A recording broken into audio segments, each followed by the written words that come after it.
എല്ലമ്മ നിന്റെ കഥ കഴിഞ്ഞാഴ്ച കഴിഞ്ഞില്ല, പിന്നെ നീ എന്ന് ഇടും തിരിഞ്ഞു കളിക്കുന്നു. അല്ല, എനിക്കൊരു സംശയം, നീ കക്കാട് പുഴയിൽ വീണ് മരിച്ചോ അതോ പടന്നത്തോട്ടിൽ വീണ് മരിച്ച?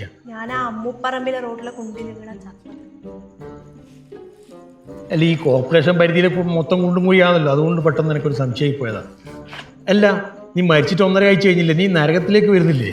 എല്ലപ്പാ, ചത്തിട്ടും ജീവിക്കാൻ വിടണ്ടേ? അരിഞ്ഞാനാ കാലിനാന്നും ഞാൻ നോക്കൂല. കണ്ണൂർ കോർപ്പറേഷന്റെ പയ്യാമ്പല ശ്മശാനത്തിന്റെ കാര്യങ്ങൾ നിങ്ങൾക്ക് അറിയുന്നല്ലേ. മരിച്ചു കഴിഞ്ഞിട്ട് എത്ര സമയം കഴിഞ്ഞിട്ട് എന്നെ ഒന്ന് അടക്കിയെന്ന് അറിയോ? വീട്ടുകാരും പോയി, നാട്ടുകാരും പോയി, ആരുമില്ല. അനാഥപ്രേതം, ശരിക്കുതാ അനാഥപ്രേതം. വിറകുമില്ല, ഒരു കോപ്പില്ല എന്ന് പറഞ്ഞിട്ട് അടക്കം ചെയ്യാൻ വയ്യതുകൊണ്ട് എനിക്ക് മോക്ഷം പോലും കിട്ടിയിട്ടില്ല. ഞാൻ മാത്രമല്ല, എന്നെ പോലെ പലരും ഇതിൻ്റെ അകത്തുണ്ട്. വോട്ട് സാരമില്ല, എന്തായാലും തെരഞ്ഞെടുപ്പായില്ലേ, ഇപ്രാവശ്യം എന്തായാലും കണ്ണൂർ കോർപ്പറേഷന് മാറ്റം ഉണ്ടാവും, ഉറപ്പ്. ഇത്തവണയെങ്കിലും മാറ്റം ഉണ്ടാവട്ടെ, ഇനി മരിക്കുന്നവർക്കെങ്കിലും മോക്ഷം കിട്ടട്ടെ. ഉറപ്പായിട്ടും കിട്ടും.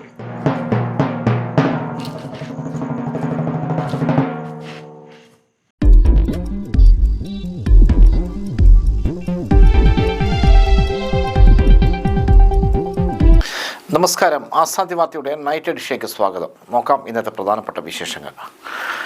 വിശദമായ വാർത്തകളിലേക്ക്. 2 കൈയും ഉയർത്തിക്കൊണ്ട് പറയും, അത് ഞങ്ങൾ ചെയ്തതാണ്. ED നോട്ടീസിൽ മുഖ്യമന്ത്രി. കൊട്ടിയത്ത് നിർമ്മാണത്തിലിരുന്ന ദേശീയപാത തകർന്നു. ദേശീയപാത അതോറിറ്റിയോട് വിശദീകരണം തേടി മന്ത്രി. ഇൻഡിഗോ സർവീസുകളിലെ തടസ്സം സാഹചര്യം വിലയിരുത്താൻ 4 അംഗ സമിതി നിയോഗിച്ച് DGCA. മാങ്കൂട്ടത്തിനെതിരായ 2ാമത്തെ പീഡന കേസ് അന്വേഷണത്തിന് SP പൂങ്കുഴലി നേതൃത്വം നൽകും. കുസാർ തിരിച്ചുപിടിച്ച് SFI. രാഹുലിനെ ഇപ്പോഴും ഒളിവിൽ താമസിപ്പിക്കുന്നത് കോൺഗ്രസ് MP ഗോവിന്ദൻ. വിശദമായ വാർത്തകളിലേക്ക് പോകാം.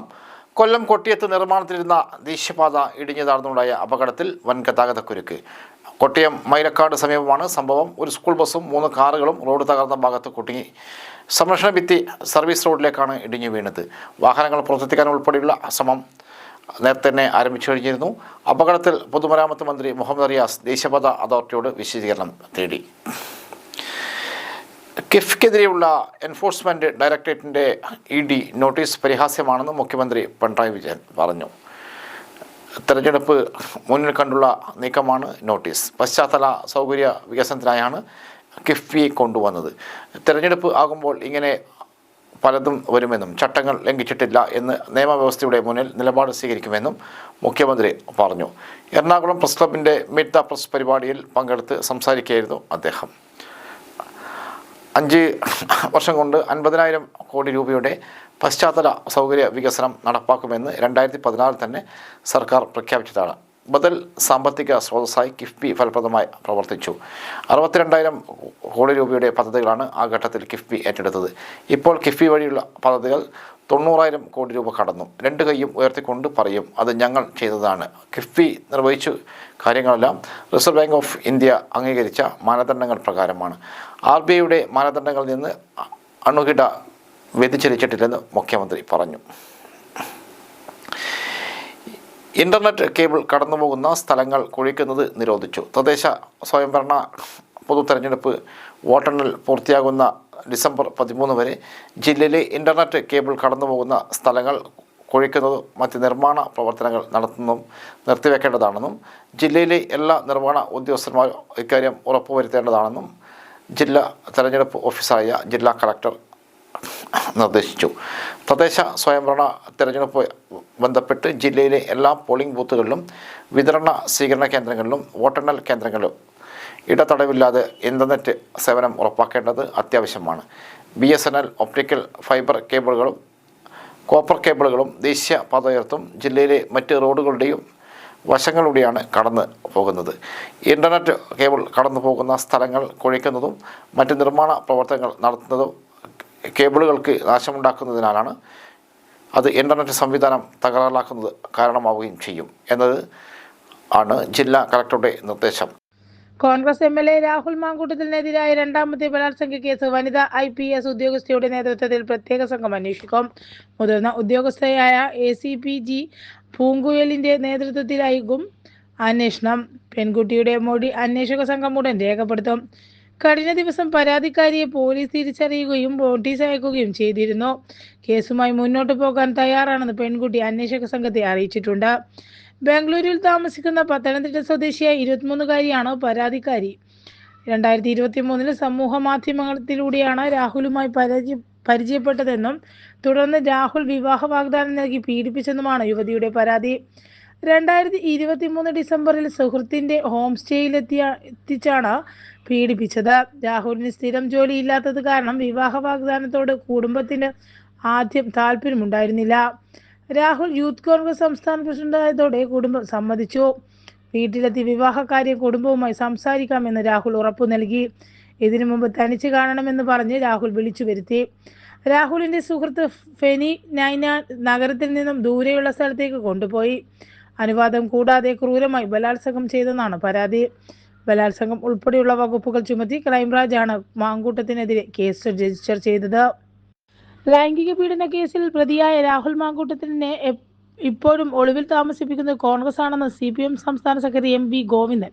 രാഹുലിനെ സംരക്ഷിക്കുന്നതിൽ പ്രധാന കക്ഷി ഷാഫി പറമ്പിലാണ്. എവിടെ ഒളിപ്പിച്ചാലും അന്വേഷണ സംഘം രാഹുലിനെ പിടികൂടുമെന്നും അദ്ദേഹം വാർത്താസമ്മേളനത്തിൽ പറഞ്ഞു.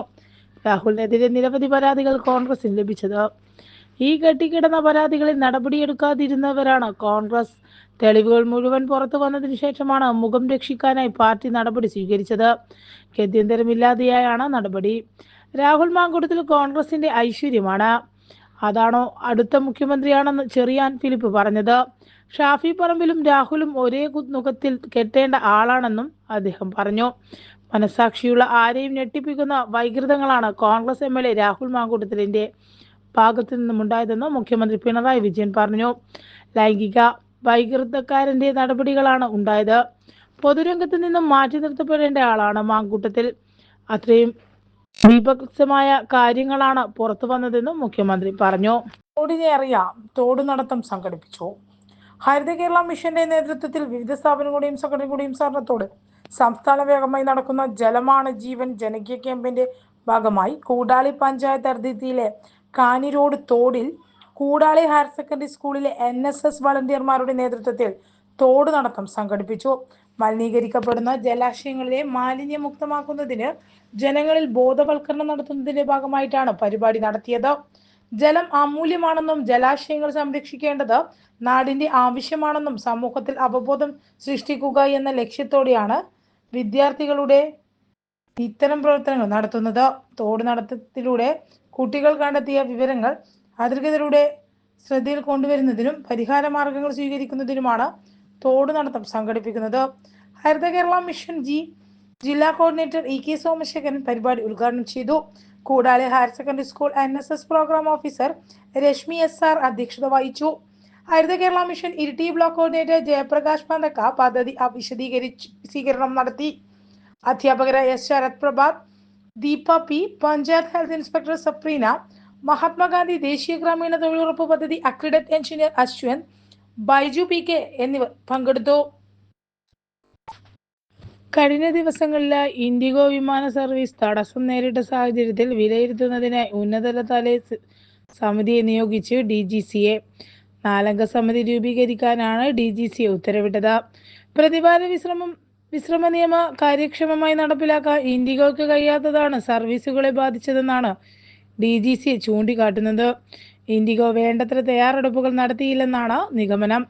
ഈ വർഷം ആദ്യ ഡൽഹി ഹൈക്കോടതി വിധിയെ തുടർന്ന് ഘട്ടം ഘട്ടമായാണ് പ്രതിവാര വിശ്രമ നിയമം നടപ്പിലാക്കിയത്.